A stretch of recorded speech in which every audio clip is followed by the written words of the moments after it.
ബിസ്മില്ലാഹിർ റഹ്മാനിർ റഹീം അൽഹംദുലില്ലാഹ് അല്ലാഹുമ്മ സ്വല്ലി അലാ സയ്യിദിനാ മുഹമ്മദിൻ വഅലാ ആലിഹി വസഹ്ബിഹി വസല്ലം. പ്രിയപ്പെട്ട സുഹൃത്തുക്കളെ, കഴിഞ്ഞ രണ്ട് ക്ലിപ്പുകളിൽ അഊദു ബില്ലാഹി മിനശ് ശൈത്വാനിർ റജീം, അതുപോലെ തന്നെ ബിസ്മില്ലാഹിർ റഹ്മാനിർ റഹീം അൽഹംദുലില്ലാഹി റബ്ബിൽ ആലമീൻ, ഈ മൂന്ന് ആയത്തുകൾ എങ്ങനെ പാരായണം ചെയ്യണം, അതിൽ സാധാരണഗതിയിൽ വരുന്ന പിഴവുകൾ ഏതാണ് നമ്മൾ ചർച്ച ചെയ്തത്. അൽഹംദുലില്ലാഹ്. ഇനി മേൽക്കഴിഞ്ഞ രണ്ട് ആയത്തിൽ തന്നെ ശ്രദ്ധിക്കേണ്ട ഒന്ന് രണ്ട് പോയിന്റുകൾ കൂടിയുണ്ട്. അത്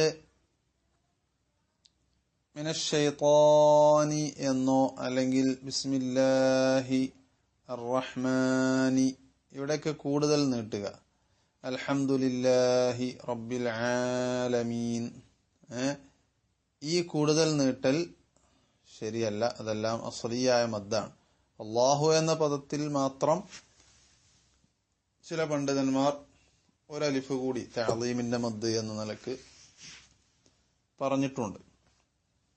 പക്ഷെ സാധാരണഗതിയിൽ ഉസ്താദുമാരിൽ നിന്ന് ഓതപ്പെടുന്നത് അതും അസ്ലിയായ മദ്ദായിട്ട് തന്നെയാണ് ചേർത്തി വായിക്കുമ്പോൾ. അപ്പൊ ഏതായാലും അർറഹ്മാനിർ റഹീം എന്നൊരു ശൈലി വല്ലാതെ കേൾക്കുന്നുണ്ട്, അത് ശരിയല്ല. അൽഹംദുലില്ലാഹി റബ്ബിൽ ആലമീൻ, ആലമീൻ, ഇത് അസ്ലിയായ മദ് എന്ന് പറഞ്ഞാൽ സാധാരണ ഒരലിഫ് മാത്രം നീട്ടേണ്ട മദ് ആണ് അവിടെ ഉള്ളത്. അതുകൊണ്ട് തന്നെ നമ്മൾ പല കാസറ്റുകളിലും മറ്റുമൊക്കെ കേട്ട് അല്ലെങ്കിൽ ആരെങ്കിലും തെറ്റായി ഓതുന്നത് കേട്ട് അങ്ങനെ പഠിച്ചിട്ടുണ്ടെങ്കിൽ അത് സാധാരണ നീട്ടലിലേക്ക് കൊണ്ടുവരണം. എന്ന് പറഞ്ഞാൽ റബ്ബിൽ ആലമീൻ, റബ്ബിൽ ആലമീൻ. ഇനി അടുത്ത ആയത്ത്, അതായത് മൂന്നാമത്തെ ആയത്ത് അർറഹ്മാനിർ റഹീം, അവിടെ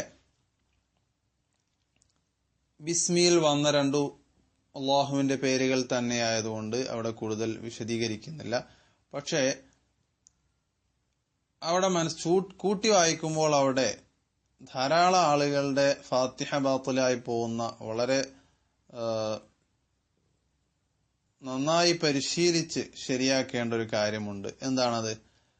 മിക്കവാറും ആളുകൾ നിസ്കരിക്കുമ്പോഴൊക്കെ, അതുപോലെ തന്നെ മറ്റു സദസ്സുകളിലോ മറ്റു ആവശ്യങ്ങൾക്കൊക്കെ ഓതുമ്പോൾ കഴിയുന്നത്ര ചേർത്തിയിട്ടാണ് ഓതുക.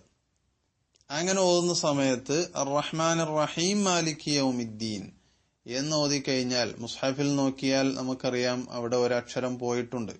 കാരണം അർറഹ്മാനിർ റഹീം എന്ന് അവസാനിക്കുന്ന ഒരു മീമും മാലികി യൗമിദ്ദീൻ എന്ന് തുടങ്ങുന്ന ഒരു മീമും, ഇത് രണ്ടും ചേർത്തി വായിക്കുമ്പോഴും രണ്ട് മീമും വ്യക്തമായി ഉച്ചരിക്കണം, സെപ്പറേറ്റ് ആയിട്ട് ഉച്ചരിക്കണം. അർറഹ്മാനിർ റഹീമി മാലികി, അർറഹ്മാനിർ റഹീമി മാലികി യൗമിദ്ദീൻ, ഇങ്ങനെയാണ് അവിടെ ചേർത്തി വായിക്കേണ്ടത്.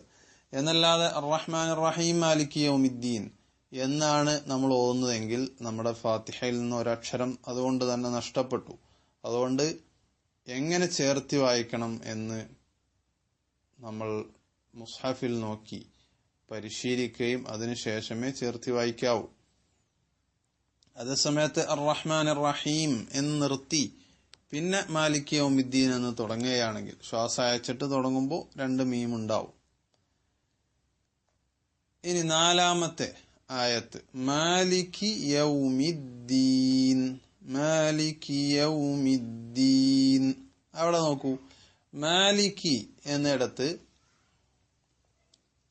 നേരത്തെ പറഞ്ഞതുപോലെ സാധാരണ നീട്ടലിനേക്കാൾ കൂടുതൽ നീട്ടുന്നൊരു ശൈലി കേൾക്കുന്നുണ്ട്. മാലികി യൗമിദ്ദീൻ, മാലികി, ആ നീട്ടൽ ശരിയല്ല. പണ്ഡിതന്മാരുടെ കിതാബുകളിൽ കാണുന്നത് വലിയ കുറ്റകരമാണ് എന്നാണ്.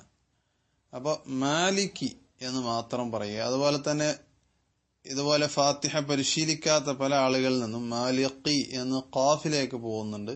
അപ്പൊ ഖു മാലികി. അത് കഴിഞ്ഞാൽ അടുത്ത പദം, ഈ ആയത്തിൽ നമുക്ക് മൂന്ന് പദങ്ങളാണ് ഉള്ളത്. മാലികി, യൗമി, പ്രതിഫലം നൽകുന്ന ദിവസത്തിന്റെ ഉടമസ്ഥനായ അല്ലാഹു. അപ്പോ മാലിക്കി നമ്മൾ പറഞ്ഞു. യൗമി എന്ന പദത്തിൽ രണ്ട് സ്ഥലങ്ങൾ ശ്രദ്ധിക്കാനുണ്ട്. ഒന്ന്, യാ എന്ന അക്ഷരത്തിന്റെ ഫത്ഹാണ്. യാഇന് ശേഷം വരുന്ന അക്ഷരം വാവ് ആയതുകൊണ്ട്, വാവ് ചുണ്ടുകൊണ്ട് ഉച്ചരിക്കുന്ന അക്ഷരവുമായതുകൊണ്ട് നമ്മൾ യാ ഉച്ചരിക്കുമ്പോൾ തന്നെ വാവിന്റെ മഖ്റജാവുന്ന രണ്ട് ചുണ്ടുകൾ മുന്നോട്ടെടുത്തു കഴിഞ്ഞാൽ മാലികി യൗമിദ്ദീൻ, യൗമിദ്ദീൻ, ലാ തഅഖുദുഹു സിനതുൻ വലാ നൗമുൻ ലഹു, യൗമൽ ഖിയാമ, വുജൂഹുൻ യൗമഇദിൻ. ഇതെല്ലാം ഇതുപോലത്തെ ഉദാഹരണങ്ങളാണ്. അവിടെ എന്താണ് നമ്മൾ ചെയ്യേണ്ടത്?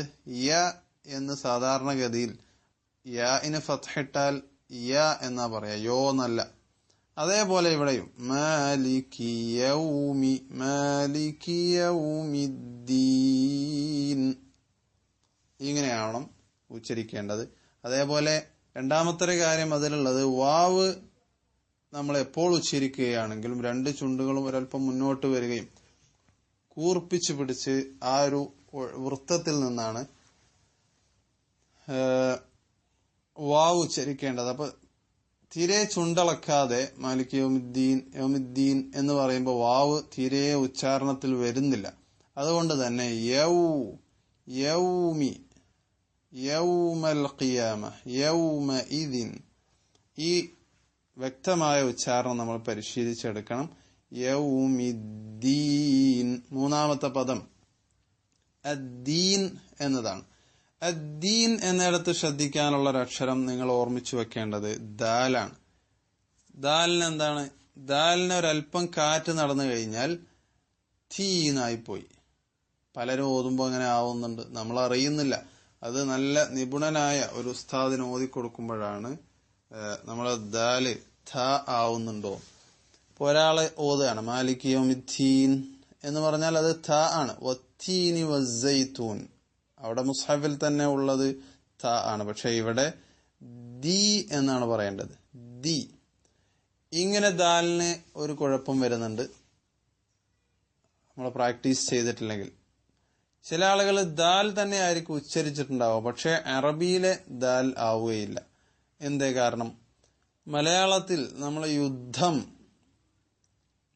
അതേപോലെ തന്നെ യോദ്ധാവ് എന്നൊക്കെ പറയുന്ന രൂപത്തിലുള്ള ദാലും ധനം എന്നതിലെ ധാലും കൂടെ മിക്സ് ആയിട്ടൊരു ഉച്ചാരണം ഉണ്ടല്ലോ, ആ ശബ്ദമാണ് അദ്ദീൻ എന്ന് ഉച്ചരിക്കുമ്പോൾ വരുന്നത്. അതുകൊണ്ട് തന്നെ അറബിയിലെ ദാലിന്റെ ശബ്ദം നമ്മൾ അറിയണം. ദ ദ ദ ചെറിയൊരു ശബ്ദമാണ്. അപ്പൊ അതിന് ശബ്ദ വന്നാലും യൗമിദ്ദീൻ, യൗമിദ്ദീൻ, മാലികി യൗമിദ്ദീൻ, ഇങ്ങനെയാണ് അത് ഉച്ചരിക്കേണ്ടത്. ബാറക്കല്ലാഹു ഫീക്കും. അൽഹംദുലില്ലാഹി റബ്ബിൽ ആലമീൻ.